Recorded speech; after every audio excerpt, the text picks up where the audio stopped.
Imagine pouring your heart and savings into a family celebration, only to be turned into the punchline of a cruel joke at the moment you expected gratitude. This is Hatton's story, a tale of loyalty, betrayal, and a shocking family secret that unraveled everything he thought he knew. At 41, Hatton learned a brutal lesson. Money doesn't just buy things. It reveals who people really are. From a quiet kid overshadowed by his charming brother Jackie to the man who funded his niece Helen's dream wedding, Hatton's generosity was met with mockery until he decided to fight back. What he discovered next wasn't just about a wedding. It was a hidden truth that changed his family forever. Stick around to the end to see how Hatton turned the tables and what it cost him. Don't miss this gripping story of standing up and breaking free. Hit that like button, drop a comment, share this video, and subscribe to the channel for more unforgettable stories. Hatton is the name I go by. I am in my 41st year of life. Should there be a singular lesson that life has relentlessly impressed upon me, it is this: wealth reveals the true nature of individuals. At times, that can be quite beneficial. Often, not to a great extent. In my formative years, I found myself to be the reserved child, far from the favored one. Not the dissenter, not even the outcast, merely a backdrop of sound. My younger brother, Jackie, consistently shone as the brightest star, the star quarterback during my high school years, the king of homecoming, a radiant youth, adorned with a dazzling grin and flawless locks. He possessed an uncanny ability to draw others into his gravitational pull. In our youth, I held no resentment towards him for it. I have come to embrace my position as the overlooked presence in the background. Yet, I have managed to achieve a commendable level of success. I embarked on my college journey with a scholarship in hand, dedicated myself to hard work, embraced a frugal lifestyle, and forged a robust career in real estate finance. Failed to capture the spotlight, lacked an elaborate title. Through careful saving and astute investments, I found myself comfortably ahead of the curve by the time I reached my early 30s. Unassuming, simply calm. In the meantime, Jackie flitted from one sales position to another, perpetually in pursuit of the next alluring opportunity. He possessed an abundance of charm, yet lacked the necessary follow-through. Yet, he was cherished by many, particularly by our parents. My mother once quipped that Jackie was the dazzling firework display, while I remained the unseen figure behind the curtain. I brushed it aside in the moment, yet it left a lingering ache, perhaps more than I had come to understand. Thus, the narrative truly begins approximately 6 months prior, when my niece, Jackie's daughter, Helen, proclaimed her engagement. My affection for Helen knows no bounds. She is the singular figure in the family who always saw me, never allowing me to fade into the background. In her childhood, she affectionately referred to me as Uncle D, sending me charming little drawings through the mail, even after I relocated to the other side of the country.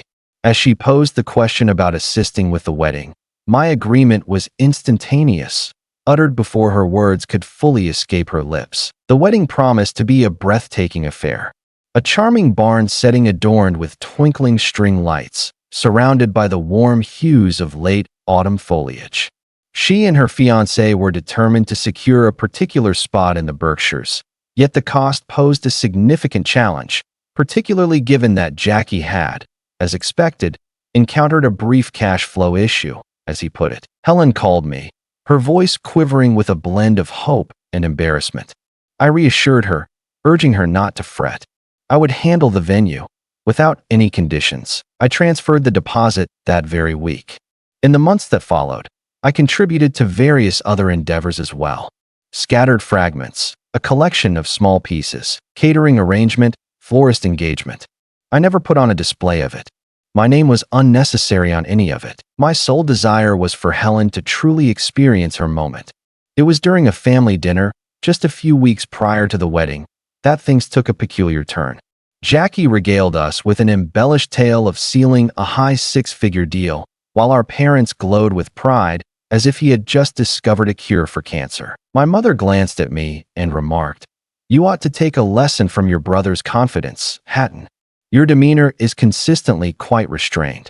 I merely nodded and took a quiet sip of my water. Such was the nature of it all. They behaved as though Jackie had released a treasure of gold, and I was merely the accountant unable to appreciate the humor. Yet, I allowed it to pass. I consistently allow it to pass without confrontation. I failed to be present for them. I stood by Helen's side. On the morning of the wedding, I made my way to the venue, arriving early to conduct the final check. The manager requested that the outstanding balance be settled on the day of payment. The air was sharp and brisk, with the sun casting its gentle glow through the vibrant tapestry of red and orange leaves. Helen appeared breathtaking, radiating an almost ethereal glow. She enveloped me in a hug that stretched just a heartbeat longer than expected, her voice a soft whisper as she said, "Thank you. Truly, I am aware of the extent of your efforts." That in itself rendered it worthwhile. Yet, the reception soon arrived. All were adrift in a sea of effervescent champagne and the enchanting strains of a string quartet. Having just delivered the envelope containing the final payment to the venue manager, I made my way toward the buffet when the sound of a spoon gently clinking against glass caught my attention. Jackie seized the microphone. "Greetings, everyone. Just a brief moment before we dive into the dancing," he spoke, revealing that smile that had a knack for extricating him from predicaments.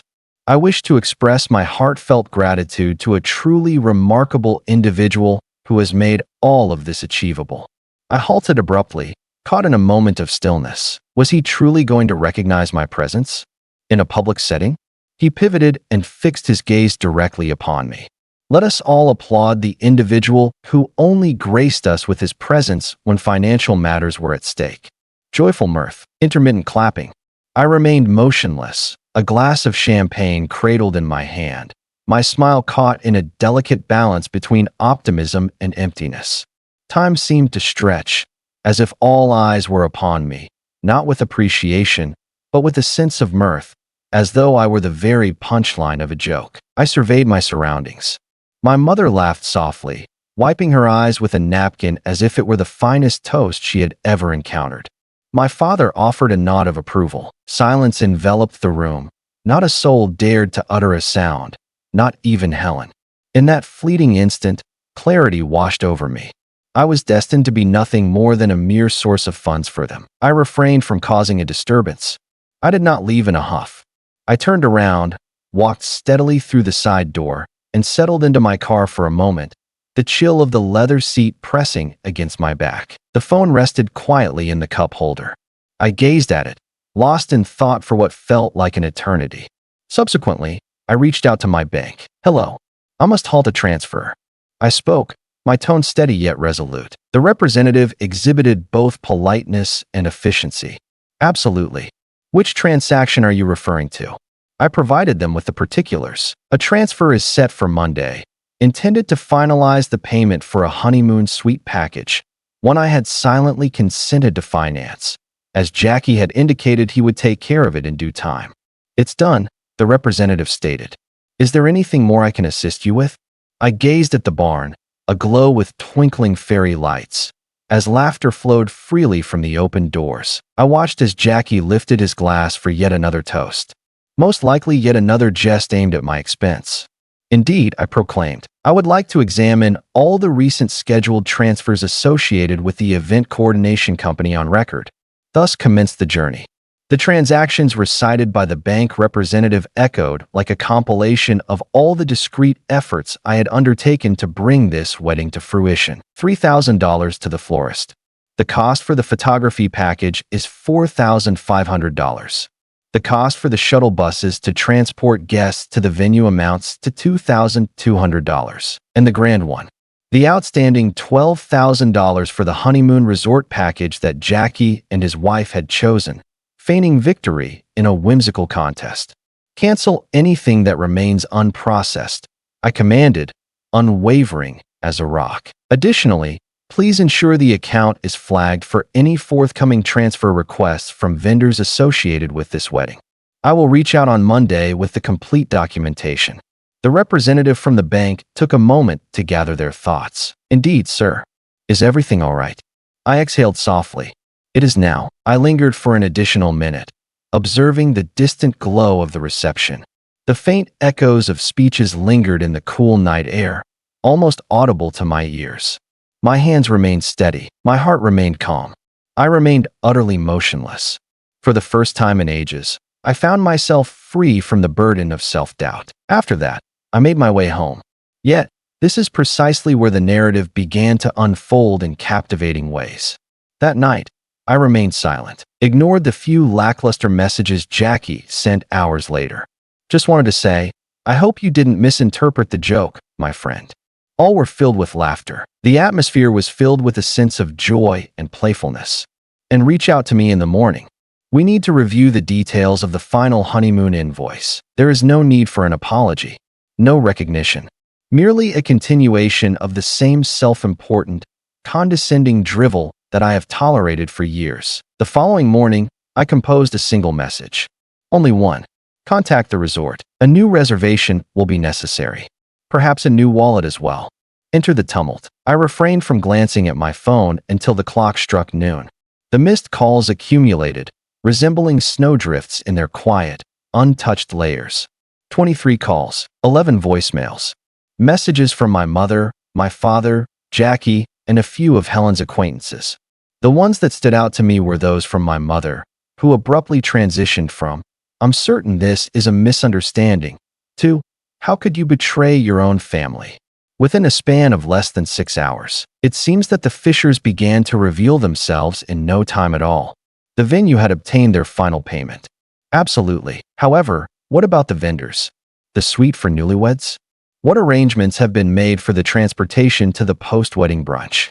Not a single cent. Jackie, who had paraded through the night as if he were the architect of it all, now found himself buried under a mountain of invoices with scant cash to support his bravado. And then came Helen. She was the sole individual to whom I replied.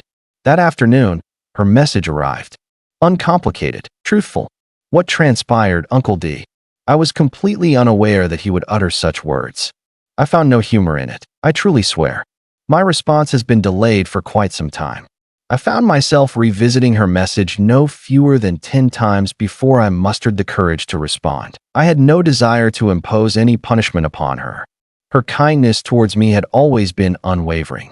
Yet, the facade had become too heavy to maintain. I am aware. Yet, Helen, this transcended the mere act of toasting. Years have passed in this manner. You witnessed it as well. I continued to give, clinging to the hope that things would transform. It did not. Moments later, her reply came in the form of a solitary word. I apologize. And for all it's worth, I truly believe she was sincere. In the days that followed, Jackie made a call. I chose not to respond. A voicemail was left by him, a familiar, enchanting tone interwoven with a sense of urgency. Very well. Very well. Perhaps I have crossed a line. Yet, one cannot simply abandon us in this manner. M is weeping. The resort is poised to cancel. And father claims you're being overly theatrical. Kindly return my call. We shall find a solution together. I might even consider sharing the expense or something along those lines. Divide the expenses. I had already settled the majority of the wedding expenses. It was in that moment that I understood he bore no guilt. He felt no remorse. He was merely slipping from his grasp. Control was the one constant that Jackie had always maintained within our family. I chose not to return his call. I reached out to each vendor who was still awaiting payment and articulated the circumstances surrounding the delay. I have dispatched the itemized receipts and verified the charges I had approved. I explicitly stated that no additional charges were to be applied to my account. Any endeavors to pursue such actions would inevitably result in legal repercussions. I went even further with it. I reached out to my accountant and requested the preparation of a formal letter to seek reimbursement for any expenses incurred that exceeded the amount I had directly promised to Helen. I was not engaging in deception. I had preserved each email, every text message, and all the invoices. Jackie had inflated several of the vendor expenses to enrich himself. At that moment, it had escaped my attention. Yet, as I reflect on it all with a renewed perspective, the truth becomes unmistakably clear. And I had finished with the charade. Once more, my mother attempted to reach out by phone. In this moment of despair, tears flowing, expressing the profound truth that families are bound by an unbreakable bond, and one cannot simply forsake their own flesh and blood in such a manner. Yet, She never inquired about my feelings. Not a single moment did they recognize the liberties they had allowed Jackie to take over the years. Her sole concern revolved around the appearance of things. The aftermath, the humiliation. They perceived me merely as the man who penned checks and remained in silence. They were mistaken. Yet, the true impact arrived a fortnight later.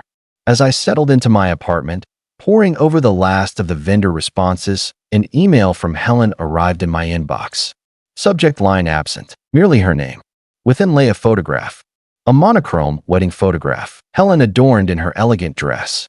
Her newlywed husband stood beside her.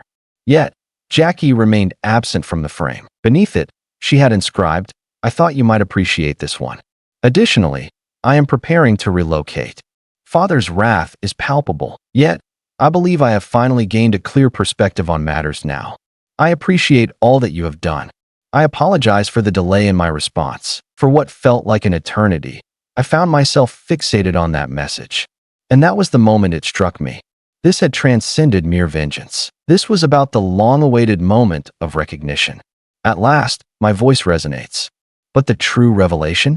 I had not yet embarked on my next endeavor. The ensuing days unfolded with a serene stillness. The unsettling, harsh stillness that descends just prior to a tempest. The vibrations of my phone had grown scarce. The family group chat had descended into a profound silence. Gone are the days of Aunt Susan's amusing memes and my mother's subtly pointed inspirational quotes. It seems they were all in a state of anticipation, observing, curious if I would return, perhaps with a heartfelt apology or at the very least, a checkbook in hand. I did not. In place of that, I began to devise a plan. It was not a matter of retribution. Not quite. It revolved around clarity. Resolution. For years, I had poured myself into others, yet remained invisible, arriving unnoticed and unrecognized, yielding without recognition. In the end, it is the boundaries you establish that command respect from others. I had come to understand that through difficult experience. I have secured a flight reservation. My parents reside in the very house where we spent our childhood, a grand colonial nestled in a quaint Connecticut suburb, where familiarity weaves the fabric of community. Reputations hold immense value. What about my father? He flourishes in the glow of that reputation. Mr. Dependable, the cornerstone of the community, a deacon of the church, seasoned accountant, a father filled with pride for the accomplished Jackie Monroe. He despised my decision to relocate. It became increasingly unbearable when I began to earn more than he did, all while keeping it to myself. I never brought it up to him. Yet he could sense it. He once remarked, "You deal with numbers, Hatton. Yet Jackie engages with individuals." That was his rationale. Jackie's failures were merely a reflection of untapped potential. My success felt devoid of warmth. Chilly, businesslike. Thus, I concluded that if I were to set fire to bridges, I would do so in a manner that allowed all to witness the rising smoke. The subsequent weekend, I arrived without prior notice. I haven't reached out to anyone via text. Arrived in my rental car, clad in a fitted coat, and holding a sophisticated black portfolio. The house appeared diminished from my recollection. The white siding bore the scars of time, with chips marring its once pristine surface. The shutters began to lose their vibrant hue. Isn't it amusing how that unfolds? The houses of our childhood seem to diminish as we expand into our true selves. My mother opened the door. Her smile wavered the moment our eyes met. "Hatton, your arrival took us by surprise." I had a feeling. I spoke with a measured tone as I entered the room. "Where's father?" She parted her lips, ready to speak. It is likely a cautionary note. Yet, I chose not to wait. I entered the den, where my father sat engrossed in a golf match, a half-eaten sandwich resting on a TV tray beside him. He glanced upward, irritation flickering across his features at the unwelcome disruption. At that moment, his gaze fell upon me. "Hatton, we need to talk," he said, as if he were the aggrieved party. "Excellent," I responded, dragging a chair from across the room and unveiling my portfolio. I presented him with the initial document. A comprehensive account of each dollar expended on Helen's wedding, complete with receipts and corresponding dates. It was executed with great precision, lucid, chilly. He glanced at it briefly before carelessly tossing it onto the coffee table. There was no need for all of that effort. You extended an offer. I did indeed. I have no regrets about assisting her.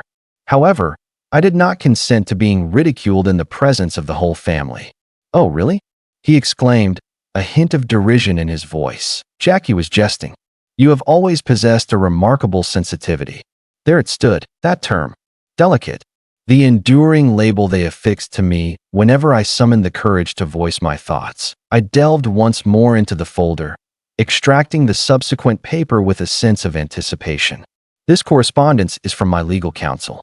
A formal appeal for the reimbursement of misallocated funds, accompanied by a legal assertion that I shall no longer bear financial responsibility for any familial expenses unless expressly agreed upon in writing. This is absurd, my father exclaimed, his face flushing with anger. Do you really believe you will take legal action against your own family? Our gazes locked. Serene, unambiguous. Negative. I am taking every measure to ensure this does not occur again. With a graceful motion, I glided over the last item. A correspondence directed to the Board of Trustees at the local church, where he served on the finance committee. My father fixed his gaze upon it, then turned his eyes back to me. What is this?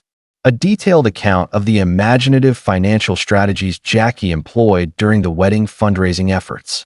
It appears he included a handful of donors who are, in fact, non-existent, most likely to redirect the surplus into his personal account. I have received confirmation from the vendors. If you wish to safeguard your reputation, I recommend addressing it discreetly.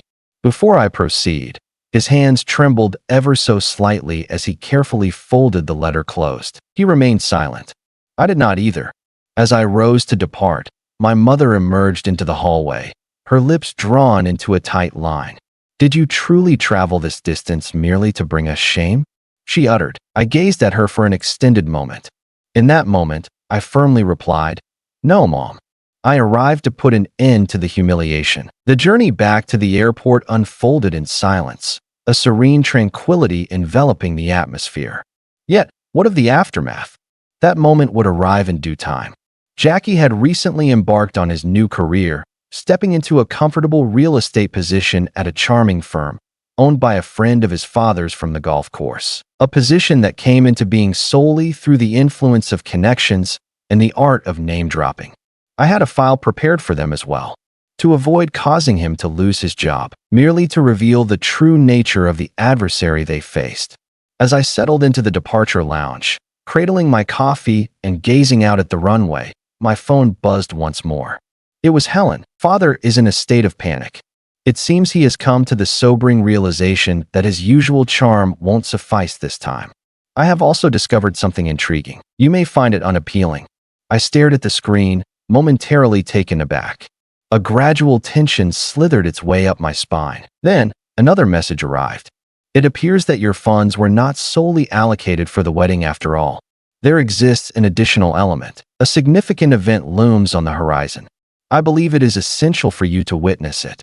I gazed at Helen's message, lost in thought for what felt like an eternity. Hearts abruptly weighed down by an unsettling familiarity.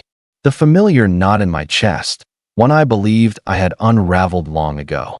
It bore the heaviness of a hidden truth. It transcends mere misunderstanding or misappropriated funds. It delves into something far more profound, more mature. As soon as her next message appeared, accompanied by a photo attachment, I realized I had barely begun to uncover the depths of what lay ahead. A document was depicted in the image. A financial record from the bank. It does not belong to me. It does not belong to Helen. It originated from an unfamiliar account, co-held by Jackie and my father. For the past 5 years, my name has appeared in the memo line of several substantial deposits. Silent transactions originating from an array of family trusts, the returns on investments, and, most heartbreaking of all, a college fund my grandfather had established for me before his departure. I recalled that account. I had not laid a finger on it since the day I graduated. It seemed likely that it had either transformed into a long-term asset or remained inactive. Yet, there it lay, seeping gradually into a slush fund that Jackie had employed for a myriad of purposes, ranging from vacation rentals to business development seminars in Las Vegas. A wave of nausea washed over me. Helen sent a concluding message. I stumbled upon it when my father had his laptop ajar. When I confronted him, he attempted to erase the files, but I had already made copies. I shall dispatch all that is required. I apologize, Uncle D. I was unaware.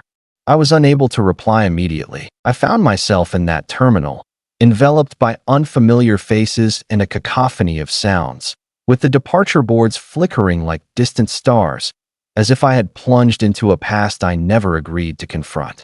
They had seized my funds intended for a future I had painstakingly crafted, subtly, and twisted it through deception. Yet, the most disheartening aspect was not the act of theft itself. I found myself unperturbed by the revelation. Upon returning to Chicago, I set about my tasks with determination. Initially, I reached out to my attorney. Everything was explained. A meeting has been arranged to review the financial records that Helen provided. She fulfilled her promise. A multitude of files, declarations, and transaction records.